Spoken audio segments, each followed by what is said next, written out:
Couple words to describe the team.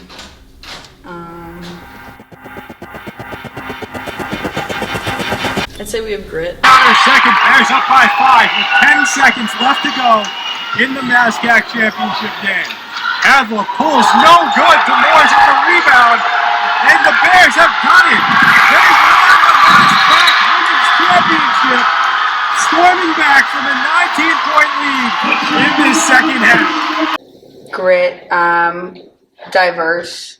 I think we cover, with such a small team, we cover a lot of ground. Personality-wise, talent-wise. Did you see this coming at halftime? I did not. The Bears have done it. My goodness. What a game. What redemption from last year's MASCAC Conference Championship. An all-around wire-to-wire performance.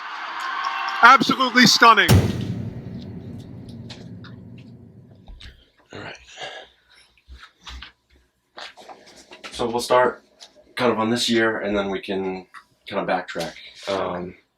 So this year in particular, 21-7 season. You make it all the way to the NCAA tournament, qualify for the first time in 8 years. Just what kind of magic happened this year that made it all happen? I don't know if it was magic. A lot of hard work, a lot of preparation. I think it had been a couple of years in the making, the build up to what happened this year, which given COVID, not being able to play and just practice, and then them just getting all right, we need to get back at it, till last year. And working really hard and to get there and to get to that championship game and feeling really good about it, and then to fall short in that championship game certainly stuck with a lot of them over the off season, myself included.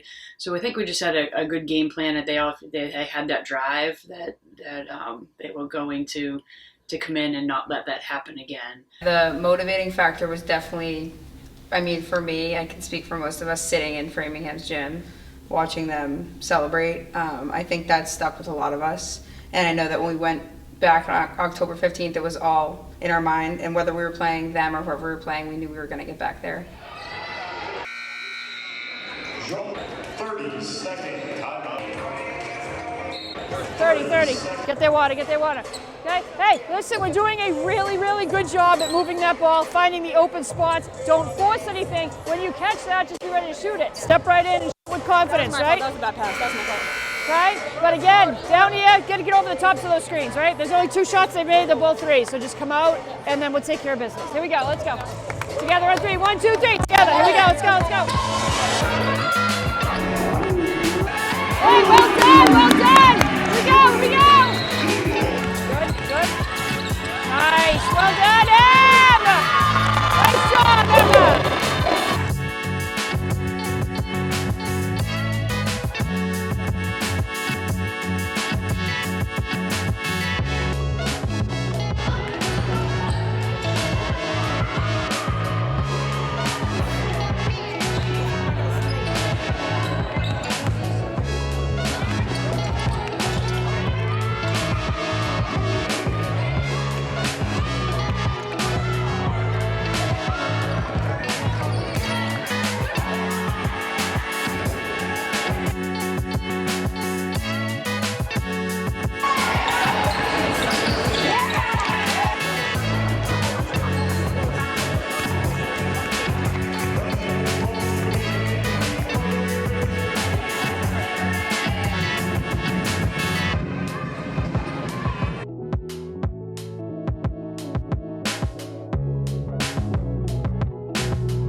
And you guys had a great regular season to set up for the MASCAC championship game here. You come, first half was kind of rocky. You trail by 19 at the half, and then they tack on a couple more to lead by 23. Any doubt?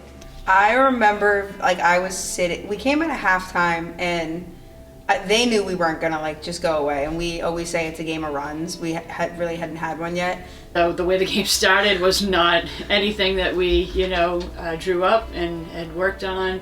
But certainly that's a 40-minute game for a reason, and I think that was the biggest takeaway at halftime was like, okay, we're not defending, we're not playing well, we're not doing what we have done all season long.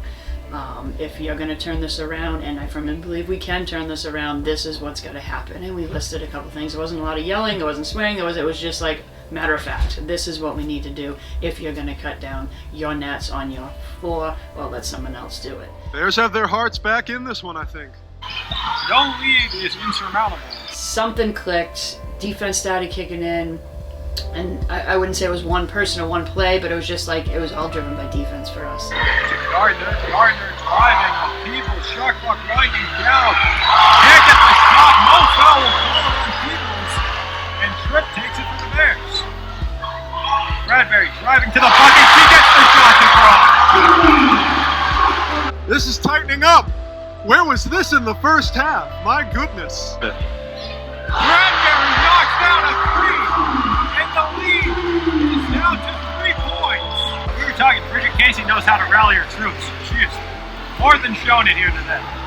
And look, this is sort of a revenge game. These are two teams that split the season series. You've got a team in Bridgewater State that came so close and yet so far last year, got to their conference championship, lost that game. They want to make up for it this year, no doubt about it, and especially after the ignominy, really, of going down that deep in the first half. They're fighting out there right now. Like, I don't really remember. Like, it was just, we were in it. But no, there was no point I was like, this is over. I don't know what Bridget Casey said. She has her players ready to run through a wall here in the second half. And they get a turnover. This room is loud. Goucher over the shoulder pass and one.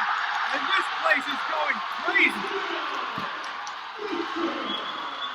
The lead down to 5 as Goucher's going to go to the line. After the third, when we came back, I think we kept saying, like, we need to make it, cut the lead to less than 10, and that's exactly what we did. So going into the fourth, I was like, okay, we're going to win the game. Yeah, Coach said going into the fourth, she needed it to be in single digits, and we brought it within 1. So we were like, it's within a single digit. So she was happy. You can hear the chants coming from the Bridgewater State fans. As the turnovers forced by Grassy and Bradbury. Bradbury takes it up for the Bears. Mid-range 2, and she gets that one to drop. That's a stupendous read by Bradbury. Turns into an excellent offensive opportunity. Bradbury to Grassy, and Grassy from 3, no good. And Morris gets the rebound. And puts it in, and the Bears have the lead for the first time in the game. The Bears are up by 1. What a comeback. What can you even say? Just a tremendous comeback in this second half. We took the lead for the first time, 47-46, and that place erupted, and it was like I turned to my assistants and I'm like, we're good. We're good, we're winning this, you know. And we can tell. Bears up by 5, 10 seconds left to go in the MASCAC championship game. Adler pulls no good. Demores with the rebound, and the Bears have done it. They've won the MASCAC Women's Championship, storming back from a 19-point lead in this second half. Yeah, that part when the buzzer went off was probably the most fun of it all. It was just, like, unreal. I think I was at half court, and I just remember, like, the whole entire gym was just going insane. Like, under, like, the last, like, minute, it was still, like, start and stop the clock. They were shooting foul shots. We were going back on defense. Then, like, within the last, like, couple possessions when we knew we had it, I was like, okay, this is it. And then the gym was just going crazy. I remember I locked eyes with Erin, like, my best friend, and we immediately, like, found each other and hugged each other. It was just, like, the best feeling ever. Did it make it even sweeter that it was the first time in 8 years to win the championship in Coach's era, you know, Yeah. to break that drought? What was that like? When you come in, you want to keep that going for her. Like, it's more of a motivating factor. Like, I remember in the game when we were down, we're like, we got to get this for Coach. Like, we got to get her. We told her we were going to get her another one. Like, we told her when we came in here we were going to be a group that got her one. So it definitely helps. Young coaches are great. We have young assistant coaches, and they're awesome, but knowing that she's been there she just has so much more heart than some of those other younger coaches. She really loves the school, and, like, the success that we have, you can see that translates, and she is genuinely happy because of it. This my 7th championship. 4 of them close, like in a matter of that, but this one for sure the biggest deficit that we had to overcome. We've won on the road before, a couple times as the number 2 seed, which was obviously very special. Your first one back in 07, 08, very special. But to get this one the way we did was truly pretty amazing, remarkable, and it just shows the level of toughness that my players had, and they stuck to the script, and it was hard at times. They, might have doubted themselves for a little bit, but you just need that 1 or 2 plays or 1 or 2 people to kind of step up and turn things around, and everybody's on board, and next thing you know, we're holding up the championship banner for number 7. Well done.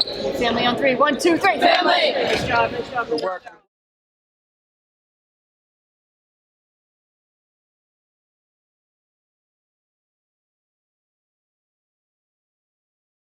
And I know you've been preaching it into existence. Hey, Kylie Grosny, MVP campaign, MassCAC MVP. You heard it in the documentary first. The second player in Coach Casey's 26-year tenure to win MassCAC Player of the Year for this program. How does that sit with you? We had kind of said it in the locker room, but we didn't want to get too ahead of ourselves, or like she really kind of shut it down. She, because she's always humble about it. But yeah, and then we started we were like, yeah, it's coming. We knew it was coming, but I think anyone watching the league, there's very good players in the league, but anytime like we're out there, no matter what, she's always the one dominating. So it was pretty given, yeah. Well deserved. We all know that.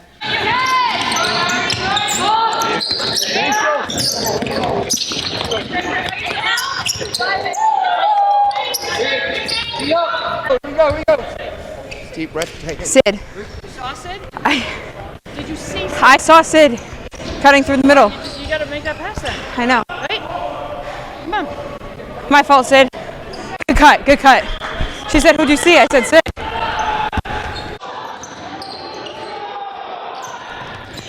Sydney Bradbury, the shooter in the MassCAC.